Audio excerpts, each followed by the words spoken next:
But first, tonight at 11, angry homeowners send a message to General Motors with a holiday twist. Good evening to you all. I'm Michelle Kingsfield. They have put their frustrations with the company in lights, and it's catching the attention of drivers passing by. Holly Samuels is live with the story behind the display. Holly? Well, Michelle, the lights are on tonight, and you can take one look at this display and tell that a bunch of anger and frustration behind this.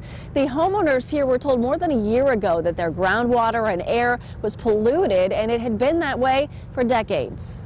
You're a mean one, Mr. Grinch. As cuddly as a cactus and as charming as an eel, the Grinch dumps green goop in the Steele family lawn in Moraine. Only this glowing grouch is a metaphor for something that's got the entire neighborhood asking Santa for something special this year. The GM Grinch, not wanting to pay, not wanting to take responsibility for their actions. You're a foul one, Mr. Grinch.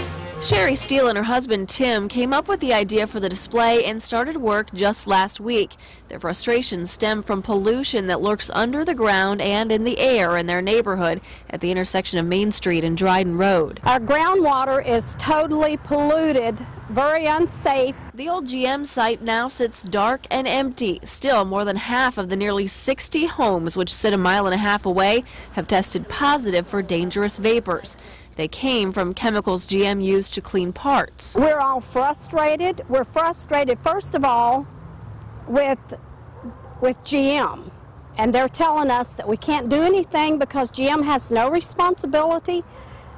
I'm not buying that. Since GM filed for bankruptcy, the cleanup has fallen into the hands of the company that now owns the building, Racer. If I damage someone's property, that I'm responsible for it. I have to fix it. I have to pay for it. I have to put it back the way it was.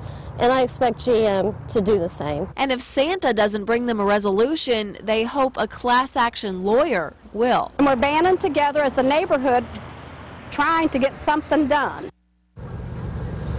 Now, both of the women we spoke with have had radon mitigation systems installed in their homes. It's designed to get those vapors out of the house, but they say that's not enough.